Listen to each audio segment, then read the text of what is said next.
여러분 안녕하세요. 실리콘밸리 혁신 미디어 더 메이크가 한 주간 이슈를 정리해 드립니다. 더 메이크 팩토리의 캐런, 닉입니다. 이번 주에는 실리콘밸리 기업의 IPO 이야기를 해보겠습니다. 코로나 팬데믹 중인데도 IPO 열풍이 거셉니다. 어떤 기업들이 IPO에 나섰죠? 네, 두 개가 좀 주목을 받고 있는데요. 이제 공유 숙박 스타트업 에어비앤비 그리고 이제 배달 앱 도어대시가 IPO를 준비를 하고 있습니다. 지금 미국 증권거래위원회 SEC에 S1이라는 이제 서류를 제출했습니다. 이 두 회사는 코로나19 팬데믹 때문에 울고 웃은 기업이잖아요. 브라이언 체스키 에어비앤비 CEO는 지난해 9월에 내년에, 그러니까 올해죠, 2020년에 상장을 하겠다라고 발표를 했었습니다.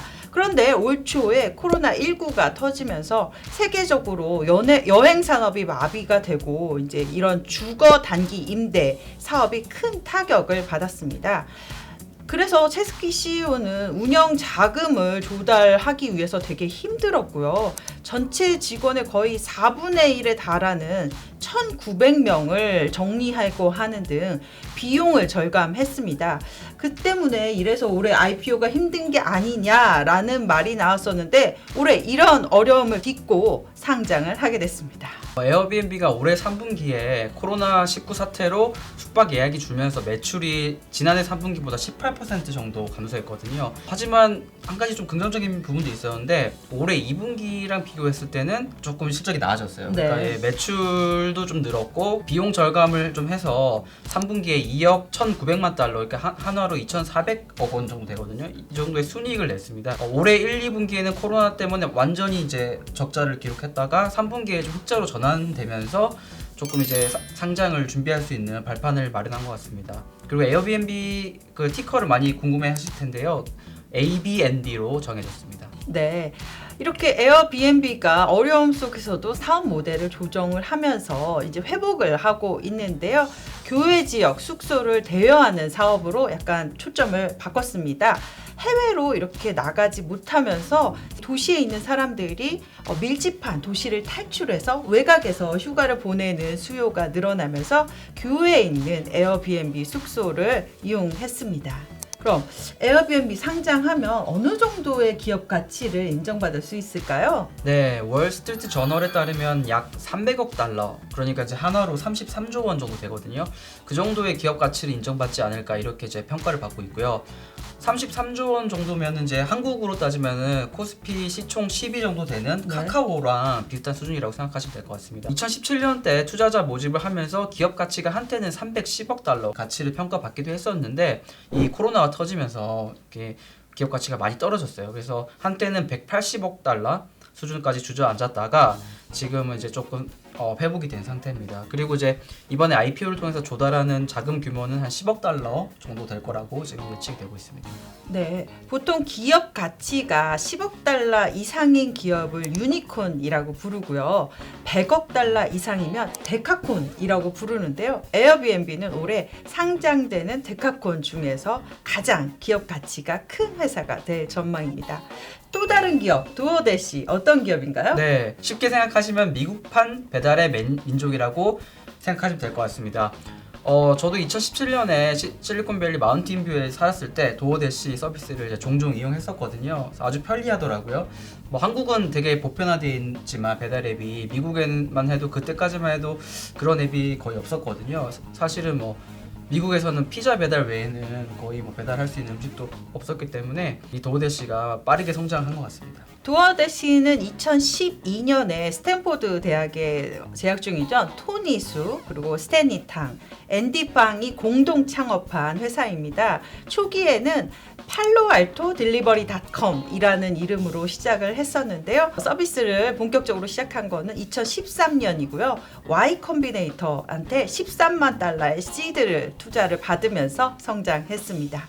네, 도어대시는 서비스 시작한 지 5년 만인 2018년에 우버 음식 배달 서비스 우버 이츠를 제치고 미국 시장 2위에 올라갔고요. 그리고 이제 2019년에는 그럽허브라는 이제 시장 1위 사업자를 제치면서 완전히 이제 1위로 올라섰습니다.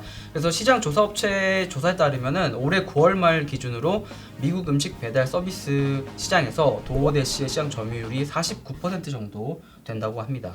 네, 도어대시가요 이런 미국 내 프랜차이즈 기업과 많이 협력을 하고 있습니다. 그래서 9월과 10월에 얌 브랜드와 KFC 이런 타코볼 이런 곳들과 전략적 제휴를 맺고 패스트푸드 체인을 중심으로 미국 배달 시장을 앞서가고 있는 추세입니다. 네, 도어대시는 미국, 캐나다, 그리고 호주의 4천여 개 도시에서 서비스를 하고 있고요. 그리고 이용자들이 34만 개 음식점 메뉴를 주문할 수 있는 네트워크를 가지고 있습니다.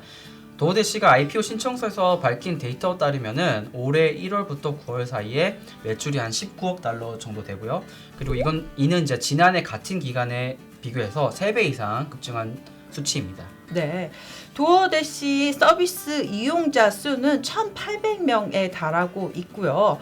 이들은 배송 서비스를 제공하는 인력도 100만 명에 달하고 있습니다. 도어대시는 또 특이하게도 그 1개월 정기 이용권이 대시패스라는 걸 하고 있는데요. 월 회원 구독 서비스죠. 그래서 한 달에 9.99달러를 내면 특정 음식점의 메뉴는 무료로 배송을 받을 수 있습니다. 9월 말을 기준으로 했을 때 이 구독자가 500만 명에 이르고 있는 상황입니다. 그럼 도어대시의 기업 가치는 얼마나 될까요? 뉴욕 증시 상장에 앞서서 지난 10월에 도어대시가 25억 달러 규모의 자금을 조달했는데 그때 기업 가치를 한 160억 달러 정도로 평가를 받았거든요. IPO 이후에는 이제 시가총액이 250억 달러 정도 될 것이라는 예측이 나옵니다. 한화로 한 27조 원 정도 되는 규모인데요.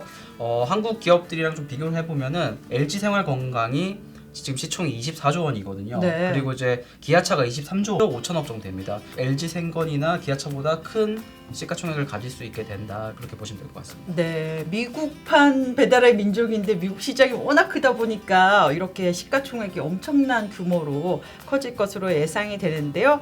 사실 미국에서도 이 배달 업계의 경쟁이 정말 치열하게 전개되고 있습니다.